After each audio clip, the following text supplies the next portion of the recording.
We all have heard of productivity killers, time killers, but we have not really taken a step back and thought about confidence killers. People have this myth about confidence that confidence exists somewhere, somewhere so much deep inside us that either we have it or we don't have it. And yes, there is a psychological confidence, there's a situational confidence, but there are some confidence killers which can actually create so much damage in our life that if we don't get rid of them immediately, it's just going to continue to feel horrible about what situation we are in. So in this video, I want to talk about the three confidence parasites which are robbing you of your possibilities.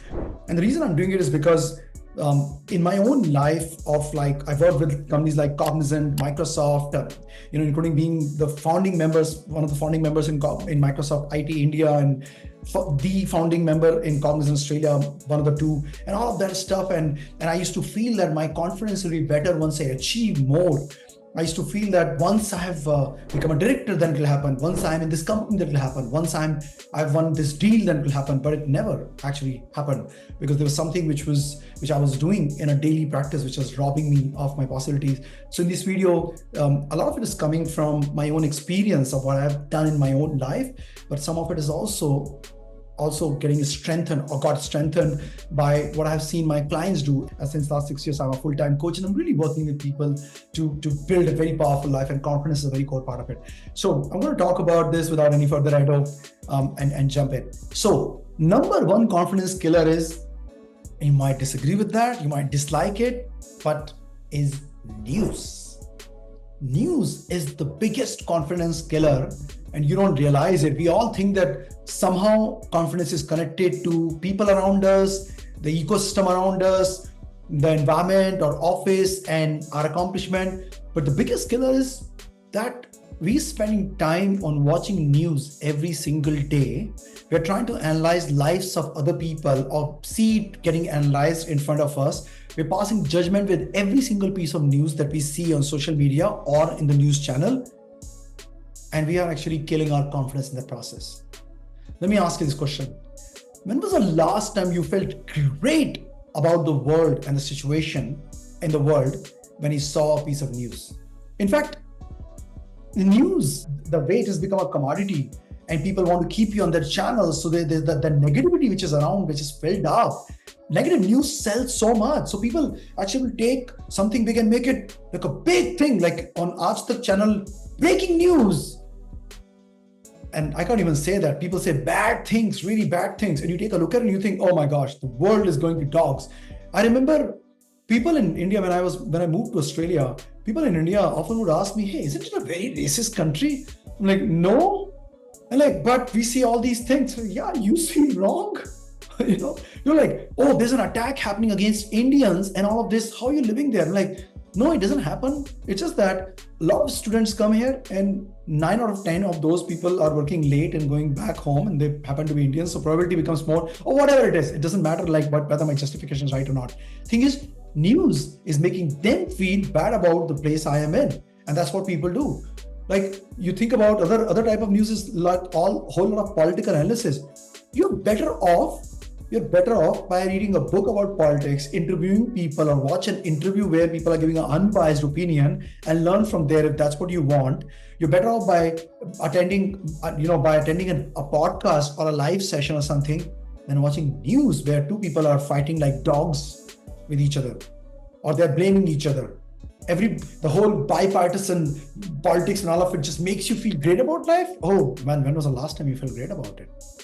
News is robbing you of your confidence because you know the world is not a right place, and it just gradually makes you feel subconsciously fearful. It's robbing you.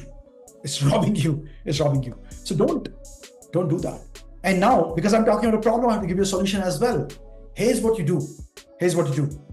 Go on a 2 weeks news diet. Just 2 weeks.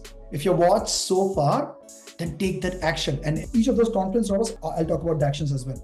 So go on a 2-week news diet and see what happens. I have given this challenge when I'm talking in front of a 1,000 people Zoom call, or when I'm talking to my clients. I've given this challenge and people have done it, and majority of them do not go back. And at least I can know about my clients. We did our clients get together at our home, Sydney-based folks here at home, and we had 60 people. And I asked how many people actually watch news. 2 people raised their hands. And I'm not happy about it that those people chose to go back to news. But still, they were like sheepish about it.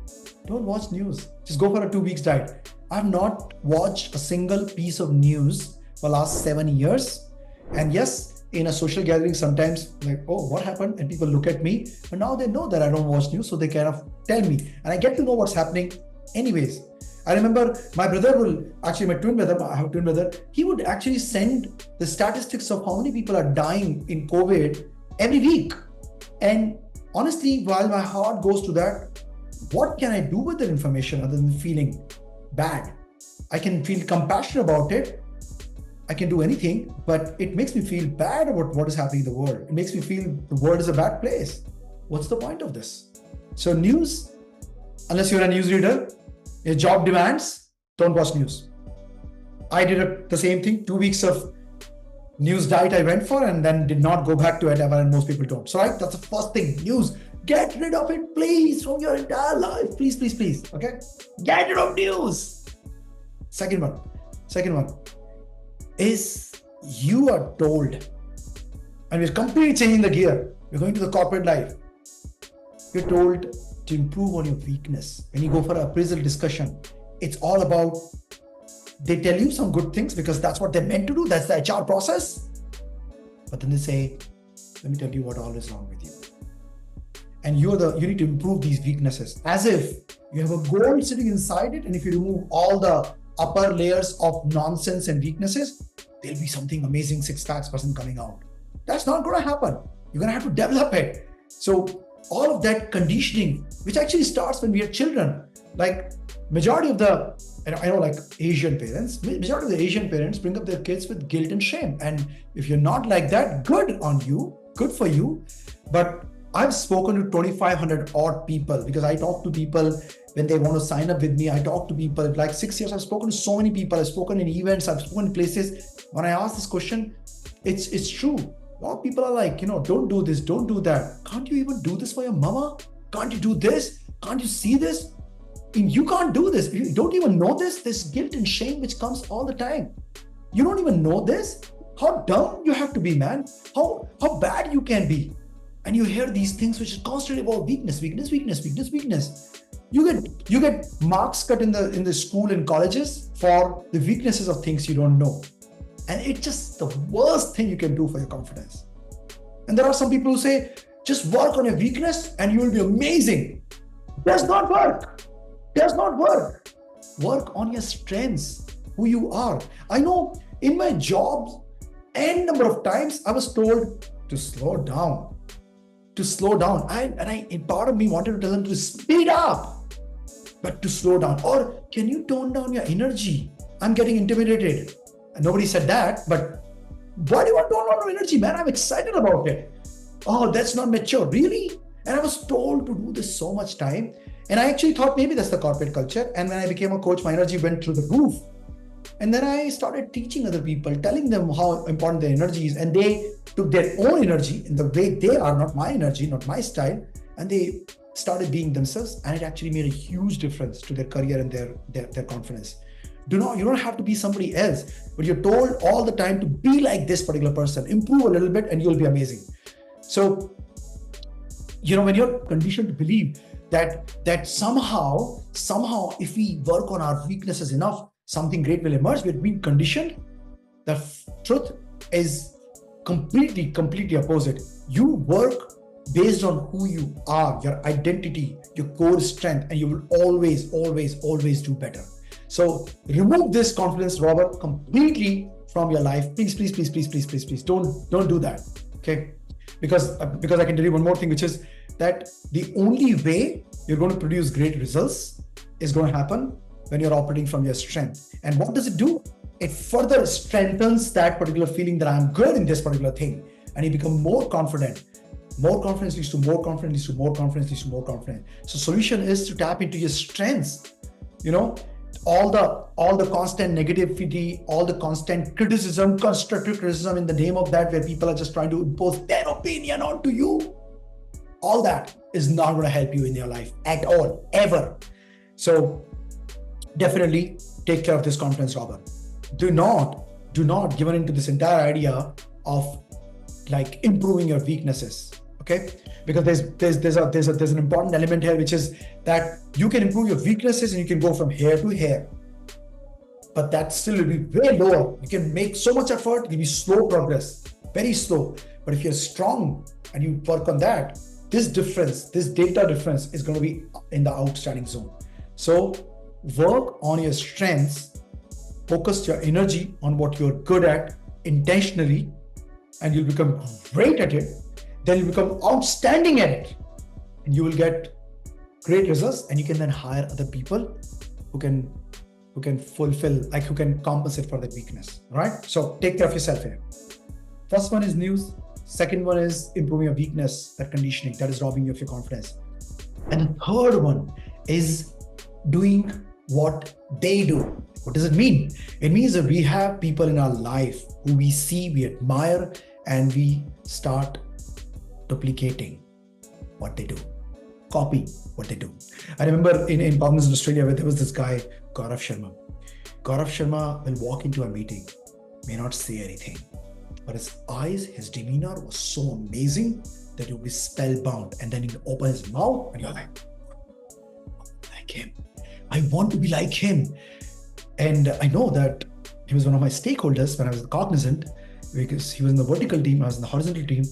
And this guy would just kind of put things in an amazing way. And I subconsciously started duplicating, copying his style. But you know what? I might have got that 1% of Gaurav Sharma's style, but I did not have his content. I did not have his strength. I had mine, but I was sacrificing them for his style. Didn't work well with me.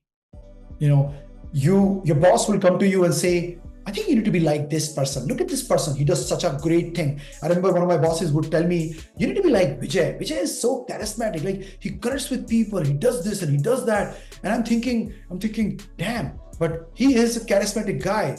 I'm not. I'm like a regular guy. I don't have inside me what he has got. He connects with people so well. I'm not like that. And in my effort to try to be him, I lost a bit of myself. You know, when they tell you to be like that particular person, what they're doing is they're talking about, again, that weakness part, but what they're talking about, what they're telling you is that you've got to be like somebody else because the way you are is not sufficient. And while they don't say it, that's the message your subconscious get. So you definitely do not want to duplicate other people. Your uniqueness can be imprinted on every single thing you can do. Now, that doesn't mean that you don't look at other people and model them, but don't duplicate them. You know, model them. Of course, success leaves clues. You want to do what they're doing, but not how they're doing it. So you have to really tap into your uniqueness, imprint on that as a solution rather than trying to be like somebody else. Because when you do that, it robs your confidence because you don't become as successful and you start blaming yourself and it starts going down. You start going down and your confidence is just like shattered because you're trying to be like somebody else. So you know what? Anytime when you're going to be stepping out of alignment with yourself or who you are, you're not tapping into the uniqueness and possibilities that you have in your life. That's just robbing you of your confidence. And I know I can talk so much. Just shook it up. I can talk so much about so many other things, but these are the three things. Get rid of the news. Do not tap into your weaknesses and improve them. And don't try to be like somebody else. These are three of the biggest confidence robbers. Hope this helps. Hope that you can take some of those action items away in terms of really noticing what is great about yourself, going on a news diet, and tapping into your uniqueness and your strength. Now, one action item. What is robbing you of your confidence? Add in the comment below. And what I'll do is I'll take a look at each of those comments and I'll respond to it as well.